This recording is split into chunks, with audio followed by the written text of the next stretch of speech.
CityCast Boise is brought to you by WestVet. At WestVet, they know pets aren't like family, they are family. That's why they provide expert, compassionate veterinary care 24 hours a day, 365 days a year for cats and dogs. WestVet Boise and WestVet Meridian offer the region's most comprehensive emergency and specialty care from board-certified veterinarians and an expert caregiver team. WestVet can also help your pet with unexpected, non-critical conditions with their urgent care program. Visit westvet.net to find care you can count on from the team that is leading specialty healthcare for pets. CityCast Boise is brought to you by Code Epoxy. You might recognize Code Epoxy's one-of-a-kind, colorful Deltio packs, but you might not know that the outdoor gear company also dedicates at least 1% of their revenue to nonprofits that help communities experiencing poverty.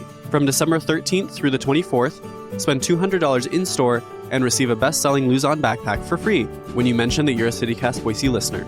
Shop in person at the newest Code Epoxy store at 8th and Main Streets in Boise.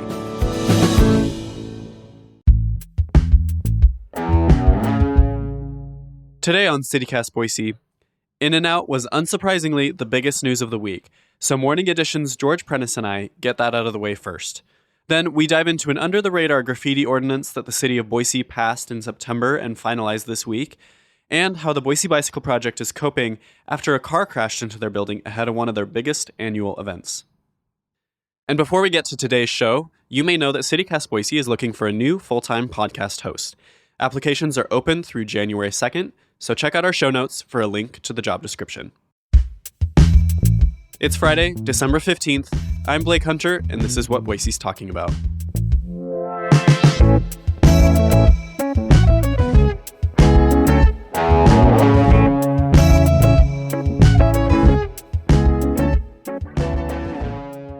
Good morning, George. Thanks for coming on CityCast Boise. Hi, Blake. Thanks for the invite. So I have a bone to pick with you. On earlier this week, was it Tuesday or Monday morning, I was in, 10 a.m., the line for In-N-Out, and you weren't there. What's up? First of all, I probably was working. Yeah. That said, If I was not, I would not have been in line. By the way, I've been to In-N-Out. I've been to In-N-Out many, many times in other locations. I have no problem with consumer enthusiasm over something that's new, something that's different, something that is quote unquote buzzworthy. My bone to pick is with my fellow, and I use the term loosely, journalists who have gone a little too far on this. I have no issue with, hey, here is this, and it's expected to create quite a stir, but they just went over the top as if it was, Victory in Europe Day, as if, World War had ended. It just is ridiculous with the amount of coverage. And then, quite frankly, 80 to 90% of the content was a commercial. It was just, it's like, my gosh. I mean, I know I hope they're not getting compensated for that. But it feels like it. Yeah, it does feel like it. And I hope that no journalists took any free samples. And I don't think that they would have. That said, come on. I know. And I can probably on any given day give you 30 other stories that were either unreported or underreported. So I apologize for being the cranky old guy, but I didn't touch this story as a result, because I knew that there was way too much of a void of stories that were not being reported because of the ridiculous amount of coverage and resources, journalistic resources that were pointed in that direction. I have no problem with anyone being in line, but I don't think there were any public safety issues. And this has been reported for years. And I just want to clear my name. This was a joke. I was not there. Okay. I have not been there, and I probably won't be. Just talking to newsletter readers this week, people were really excited about it. It seems like part of it is because a lot of people who have moved here from California are thrilled about it. They're just ecstatic about it. But I'm I don't understand how this. Yeah, I don't get it either. We're two grumpy old guys here today on the podcast because I don't get it either. And I think that you're right. I think that we've just paid it too much attention. And by we, I mean the media. Yeah. Yeah, This is our tactic here at CityCast yeah. lately with In-N-Out, or lately as in for the past 2 years, almost. Whenever someone talks about In-N-Out, we have to bring up other local burgers that we prefer. Have you got a spot that you'd tell people to go try and skip the parking lot lines? My favorite burger is a sit-down burger, and that is Fork. Okay, nice. It is a burger to die for. Now, I realize that that's a restaurant and a sit-down burger, but it's just the best burger in the region. Yeah, love it. Yeah. Yeah, I mean, I'm actually not very picky with burgers either. I'm happy with pretty much any sort of. I love like a mom and pop drive-through. I feel like that's just so exciting and fun to me. West Side Drive-In makes a pretty good burger. Yeah. Love it. Hawkins is great. And by the way, I think a burger is usually only as good as the fries that come next to it. I think it is a compliment and a sign of just a really great place. You got to have great fries too. Yeah, absolutely. Especially here in Idaho. Now that they're in Idaho, maybe they'll change their recipe or something. I don't know. Okay, so you mentioned that In-N-Out's taken up a lot of airtime when some underreported stories could instead.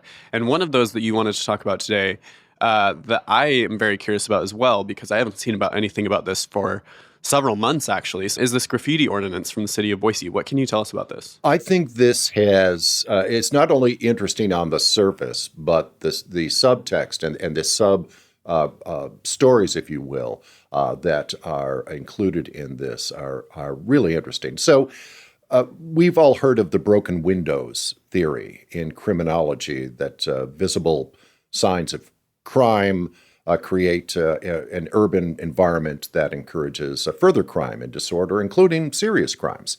That theory has been around and tested, and it's a fact, and it has been around for years. So earlier this year, someone in the city of Boise's attorney's office stood before the city council and said, and I've got to pull out the quote here, "There is a growing amount of graffiti defacement on public and private property throughout the city's limits." Now, I want to talk about private property in a moment, but let's talk about public property and defacement, especially in the shadow of anti-Semitic behavior and actions. At the Anne Frank Memorial, way too many incidences like this. And overall, the number of graffiti reports is well over 300. It was well over 300 last year. We're probably going to top that this year. And those are the ones, by the way, that are reported to the police. Yeah. So what the city decided to do was change the law, basically, and create an ordinance. So graffiti on private property, if an owner is unresponsive, the way it has been for many, many years is the city or neighborhood tries to find the owner, deal with the owner, sometimes sue the owner, and it just gets dragged out. In the meantime, every passing day, it's an eyesore and creating to the lesser good. So now, if an owner is responsive, the city waits 10 days and then they move in. And here's the key. Graffiti is now considered an official nuisance on the city's law books. So in other words, Boise police open a file, right? And then if the owner is not going to do anything about it, which is to say clean it up or paint it over, etc., the city now has the right to go onto someone's private property and take care of it. That's a big deal to cross that line. So say like an old house or something gets tagged and the city can't reach the owner, or the city can reach the owner, but they say that they're not going to do anything about it. This is just hypothetical. For whatever reason, they're not going to do anything about it. Can the city still then go ahead and within those 10 days, go ahead and like cover it up or whatever? Yes. So the short answer is yes. So consider the implications here of going onto someone's private property. And then because there were probably at least half a dozen legal barriers to doing that, just by the fact that it is private. So I honestly think I wouldn't put it past the Idaho legislature to step in on this. This is like ding, ding, ding, like fodder for them to say that Boise's overreaching. But here's the law. So the city can move in, but the city is going to contract with companies that do this. So it's not as if we're going to tax our departments at City Hall to do this. So they have, just this week, the city council said, well, let's kickstart this. Here's $100,000. So Gotcha. there's $100,000 instantly. So tomorrow, this could happen. So they'll contract with a company that does this professionally, which is to say scrub it or paint it over. But imagine that, painting over on someone's private property, on someone's wall, garage, shed, or house. And then they may go after that owner to recoup the costs, but they're not going to wait for that legal battle, right? So a modest cleanup, I'm told, is about $500 to $800. This isn't cheap. No. And by the way, I had a conversation with a colleague about this, and he said, do we have like a epidemic of graffiti? And the answer is not that I know of, but it is so personal, right? It is a major problem when it's next door. It's a major problem when it's my neighborhood. And here is that thing that this administration does time and again, which makes it a kitchen table discussion. It's like, what is the quote unquote greater good for a neighborhood? It's very personal, but it's saying, hey, you know what? We're listening. We're going to do something about it, but it is a reach. It's interesting that you brought up kind of the, like, whether this is an epidemic, because based on the most recent numbers that I saw, you're talking about we're approaching the 300 graffiti counts that are reported to the police this year. Right. We were over 300 last year, but the all-time peak was in 2019 with like 470. Right. I mean, obviously there has been a spike. I don't necessarily know the numbers on this, but there has certainly anecdotally been a spike in anti-Semitic graffiti for sure. Yeah, because this could pop up on private property, certainly the memorial, but I see it definitely happening on private property. And the city, may catch lightning in a bottle on this issue. I think a lot of people should pay attention to this and will pay attention to this in 2024, especially when it starts happening and private property owners start suing the city for coming onto their land and covering up graffiti. Well, speaking of building repair, last Friday, an alleged drunk driver crashed into the Boise Bicycle Project's building down in the Lust District. And then this week, they've got one of their biggest events of the year, the Holiday Kids Bike Giveaway. A lot of listeners might know about this, but, kids from around the Treasure Valley write in a description or draw a picture of their dream bike, quote unquote, and then they send it into BBP, Boise Bicycle Project, and then their staff, they literally make these bikes. Right. They do whatever they can to actually put them together. They raise a bunch of funds. You can, community members have been able to sponsor specific bikes that they want because they put the little images and descriptions of what the kids submit online, which is just incredible and so much fun to scroll through them.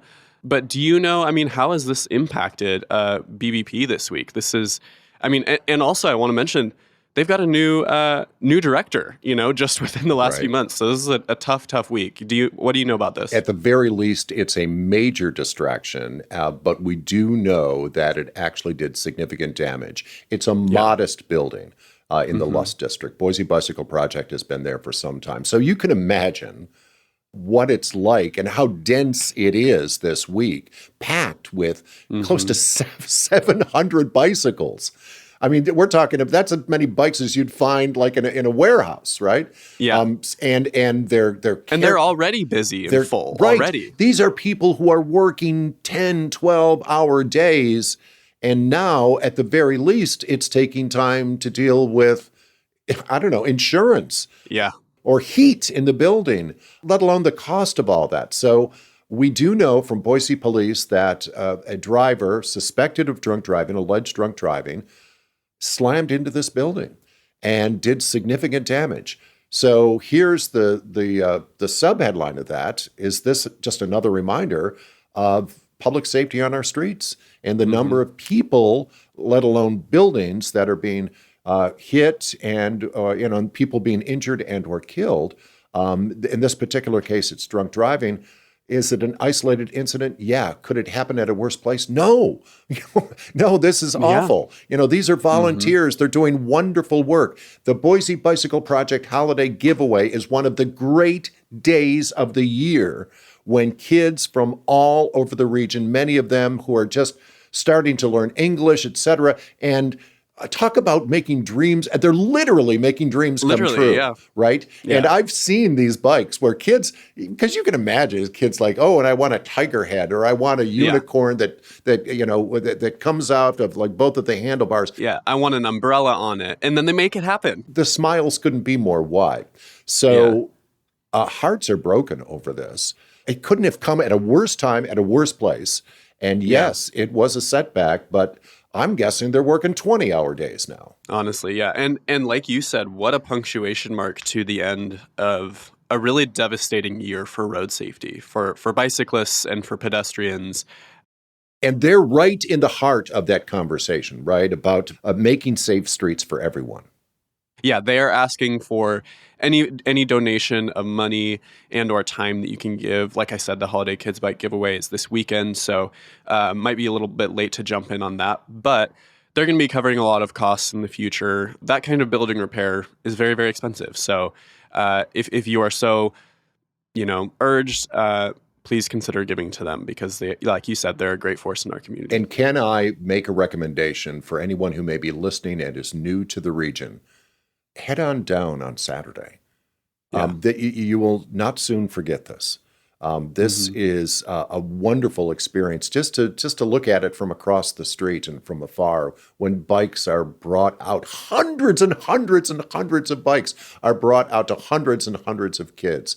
And by the way, it's how they will go to school. It's how some of them will actually go to their first part-time job because some of these kids are older. It's a wonderful experience. I can't think of a worse target of crime, but it is an intersection of that conversation about safe streets or the lack thereof. And we are at an epidemic. We're at an epidemic of unsafe streets. And so this is just, I never would have guessed that this would be an example of that.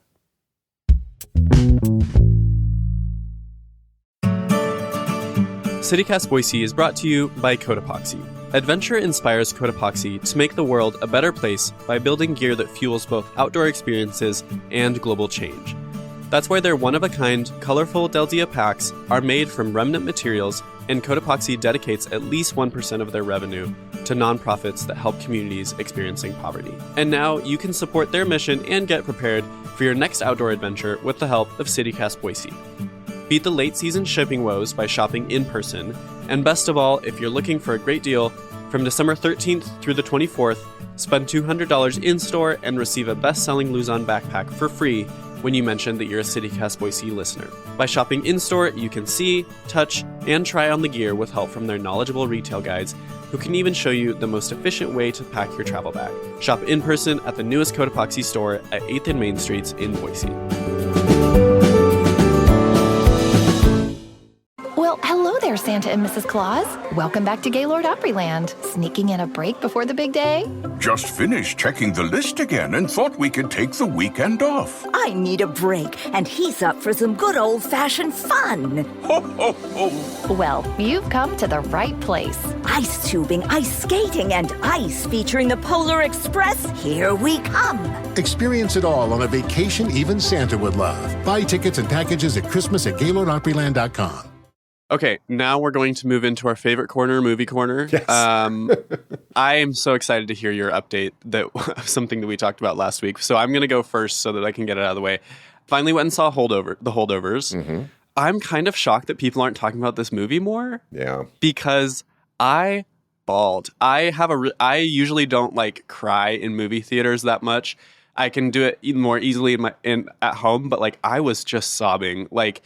What a beautiful, beautiful movie. I'm so happy. I think it's so happy. I think it's such a beautiful idea. And also, I don't know, I think that whenever there's a white kind of landowner or, this person wasn't, Paul Giamatti's character wasn't the landowner, but the white person in power. Yep. And then you have a black person working kind of for them. Obviously, it can get into The Help territory very quickly, and the movie The Help. And so I was definitely anxious about that factor going into it because I knew very little about it going into it. But, just in the first few scenes, I was like, okay, what's going to happen here? But that was just beautifully done. It just feels like A24 really sat down and were like, what if we really committed to doing a Christmas movie the way A24 would do a Christmas movie? And then they did it, and it was flawless. I am so happy that you loved it because I connected to this movie instantly. Alexander Payne, and by the way, let's list them. I mean, About Schmidt, Election, Sideways. Downsizing, which is surprising to me. Yeah. But Nebraska. Nebraska. I think this might be his best. And I think it might be Paul Giamatti's best performance, too. I love the soundtrack. The soundtrack rocked. Yeah. And I thought the style of this early 70s setting, it was very intentional. Just the wardrobe, the music, just everything. I adore this movie. The fact that it has a holiday background makes it a holiday movie, but it doesn't hit you over the head with it. And I think we could all relate to it, but the best performance comes from the woman who is the cook at this all boys school. And awards aren't everything, and I don't think that the potential for The Holdovers to win any awards is why you should go see it. But I really hope to see Divine Joy Randolph, who plays Mary Lamb, win some Best Supporting Actress accolades because she totally stole the show in just the best way possible. I loved her in it. So it's turning out to be very successful in art houses around the country and very successful, so I'm told, here in Boise over at the Flicks. Yeah. So they're holding it over. And I remember when I came back from Toronto in September and met with the owner of the Flicks, and I said, "This is your Christmas movie." And she said, "Hold it, what?" And I said, "No, this is your unexpected Christmas movie. Yeah, you'll have Wonka and The Color Purple and Boys in the Boat and all that." And I said, "This is your surprise. This is your surprise movie." I love it. Yeah, I mean, just beautiful. Yeah, I loved it. You have a Wonka update. I do. Tell me, what do you think about Wonka? There were 100 reasons for me not to like this movie, and I love this movie. Oh no, that means I have to go see it. Okay, well. Timothée Chalamet, and by the way, it's an origin story, and I guess that was my biggest eye roll. It was like, an origin. Like, this is the easiest, they're going to blow it. So he's this kid, this optimistic kid who just wants to share chocolates with the world, but it fills the void left by the loss of his mother, who is played by the amazing Sally Hawkins. Anything with Sally Hawkins is, it's good. Anyway, so Willie gets into a long-term indentured servitude in this Dickensian laundry service run by a character played by Olivia Colman. But and it's a musical. And Timothée Chalamet is not a great singer. He's a good singer. And here's what's refreshing about it. He's singing like someone with a nice voice instead of a pop star. And so many of these musicals, it has this American Idol ridiculousness to it. So he's a good singer. So Gene Wilder's performance as Willy Wonka will still exist for anyone who prefers it, but this is not cynical. So this was also a great reintroduction to the young actress Calla Lane. For those who haven't seen her before, she was in This Is Us, right, on television. I think she's 13 or 14. Anyway, she plays a character named Noodle, who's also that Willie meets in this awful laundry service. And they have this, and their relationship is the most resonant in the movie. They have a song For a Moment, where the two of them are singing, and she's very earnest, etc. But then Timothée Chalamet's Willy Wonka, I mean, he sings noodle, noodle, apple strudel. Some people don't, and some people doodle. Singing this song will improve your moodle. And I'm just like, what is, and it's this lovely melody in the background, and I'm just laughing and smiling. It's like this is daring me not to smile and laugh while she's being serious. He just keeps rhyming noodle. And it's a ballad. So I double dare anyone not to smile at this movie. I was like, where did this feeling come from? It's like, it was in hibernation since last December 25th. So yeah, Wonka's really, really good. Okay. Yeah. Okay. I was holding out. Don't. I mean, yeah, I have multiple friends who are like, we have to go see this. Like, I'm sorry, I will be there. And I was like, I'll go see The Color Purple instead. No. But it sounds like I have to go see both. Yeah. Okay, that's fine. My other one, which, this is very... a lot of people will be talking about this movie and already are, but I'm very excited for Poor Things. Yes. I feel like that is one that again, similar to The Holdovers, I'm going to go in knowing very, very little, which I kind of love. So I'm, really excited about that. Emma Stone, Mark Have you seen that? Ruffalo. I saw it in Toronto. Okay. Emma Stone, Mark Ruffalo. It's destined for a whole bunch of Oscar nominations. It's provocative. It will turn some people off.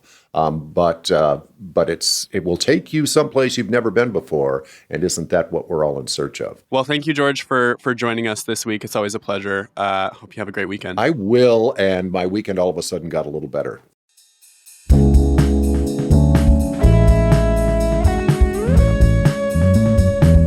That's all for today here on CityCast Boise. The show is produced by Evelyn Avitia and Grant Irving. I'm Blake Hunter, and I write our Hey Boise newsletter. Our music is by Up Is The Down Is The. If you enjoyed our show today, leave us a review. It helps other people find us. We'll be back on Tuesday with more stories from around the city. See you later.